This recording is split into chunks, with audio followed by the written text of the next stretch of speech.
Hi, so I'm Council Chair Randall Ryti, and I'm here to provide an update on the council meeting that we had just last night. So last night's meeting had one primary item of interest to the community. We had a lot of public input, emails, letters to the editor, comment during the meeting about the Pueblo Canyon mountain bike facilities that are being proposed. So they've been under planning now for about 6 months or so.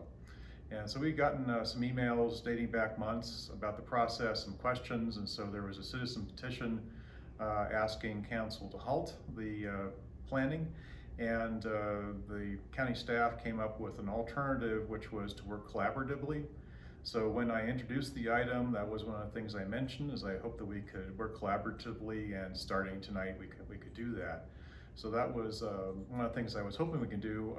I was pleased with the input we got and the nature of the comments and whether or not people supported, what path for going forward.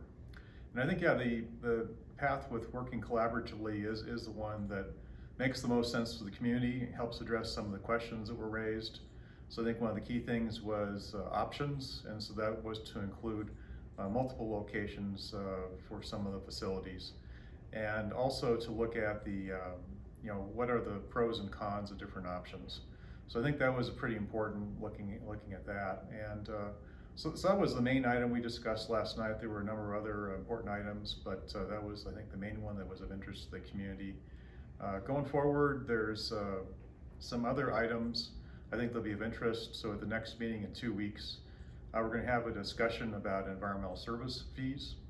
And that's going to include a discussion about composting, answering some of the questions that council posed to staff a couple months ago.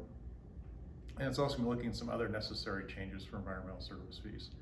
And I think the other item that the community will be interested in the next meeting in 2 weeks is the potential termination of the LEADA agreement, so Local Economic Development Act agreement, with the developer for the Hotel and Conference Center on 20th Street.